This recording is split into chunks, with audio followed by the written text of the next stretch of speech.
Carmen Maura, la actriz que hizo reír, llorar y pensar a varias generaciones, volvió a ser noticia por algo que no tenía que ver con una película ni con un premio.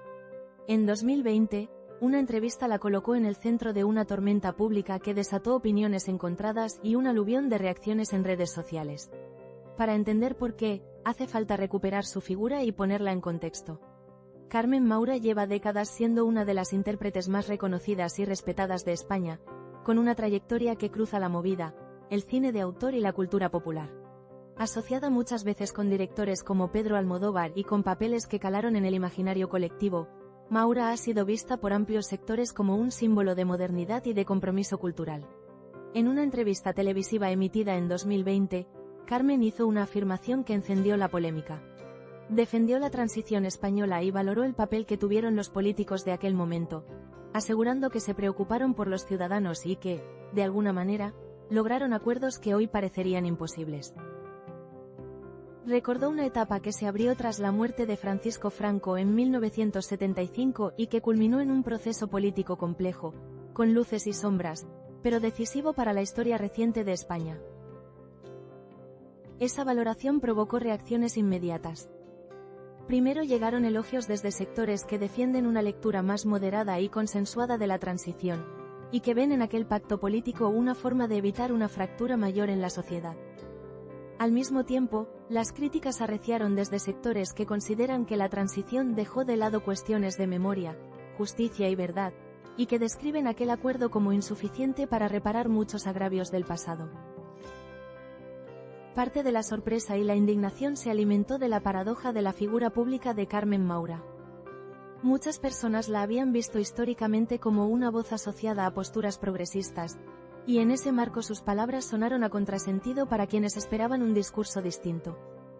Ese desencaje entre la expectativa y la afirmación real fue terreno fértil para los ataques en redes sociales, donde la polémica se simplificó a etiquetas y consignas. En la entrevista, Carmen también criticó la falta de conocimiento de algunos ciudadanos sobre la dictadura y lo que ocurrió después. Dijo que hoy hay mucha gente que no sabe lo que se vivió en aquellos años y que, a su juicio, se habla de la transición de forma que le resulta insultante.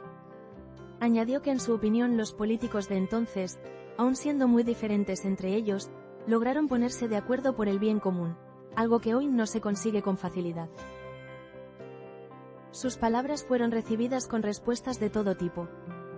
Algunas cuentas de ideologías afines alabaron su valentía y su perspectiva, mientras que otras la criticaron duramente y la tacharon de traicionar posturas que se le atribuían. En muchos casos, la conversación dejó de ser sobre la historia y pasó a ser sobre identidades políticas, sobre quién puede o no opinar en nombre de un grupo y sobre la rapidez con la que se etiqueta a las personas en el espacio público. Es útil detenerse un momento para analizar por qué una opinión así genera tanto revuelo. Primero, vivimos una época de polarización marcada por redes sociales donde la complejidad rara vez encuentra espacio y los mensajes se fragmentan en afirmaciones breves y contundentes. Segundo, la memoria histórica sigue siendo una herida abierta en la sociedad española, con debates legítimos sobre verdad, reparación y reconocimiento que no admiten soluciones fáciles. Tercero, los perfiles públicos cargan con expectativas que a veces no permiten matices. Si alguien fue percibido durante décadas como de una determinada bandera cultural o política, cualquier desviación se siente como una traición. También conviene recordar que la transición fue un proceso con logros indudables y con carencias claras. Permitió la instauración de un sistema democrático y evitó, según muchos, un conflicto abierto, pero dejó asuntos pendientes que todavía hoy suscitan debates sobre memoria, justicia y reconocimiento de las víctimas. Interpretar ese periodo exige atender tanto a los consensos que se alcanzaron como a las renuncias que se hicieron, y aceptarlo como objeto de discusión desde múltiples perspectivas. La reacción a las palabras de Carmen Maura expone, además, algo propio de nuestra era: la velocidad con la que se construyen narrativas y se forman juzgamientos colectivos.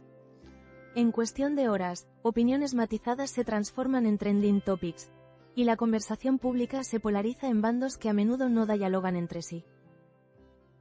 El resultado es un paisaje mediático donde es fácil perder la dimensión histórica y el matiz intelectual que un tema tan complejo requiere.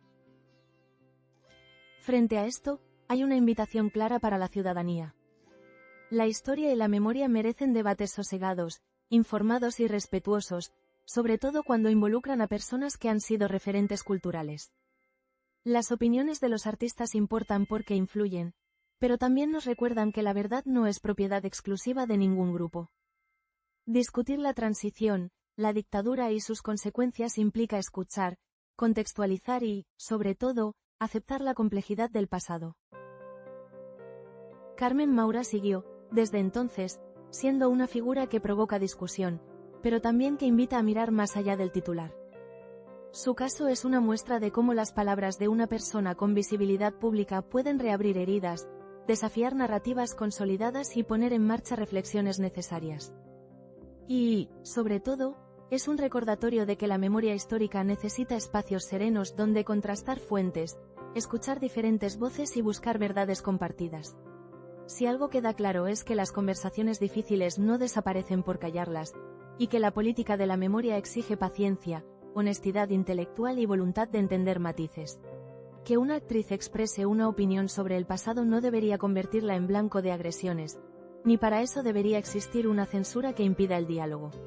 Lo que necesitamos es más lectura, más contexto y más capacidad para debatir sin reducir a las personas a una etiqueta.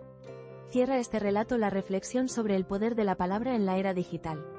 Vivimos un tiempo en el que las opiniones se amplifican, pero también se desgastan con rapidez, y en el que la empatía y la curiosidad histórica son herramientas indispensables para construir una convivencia menos hostil.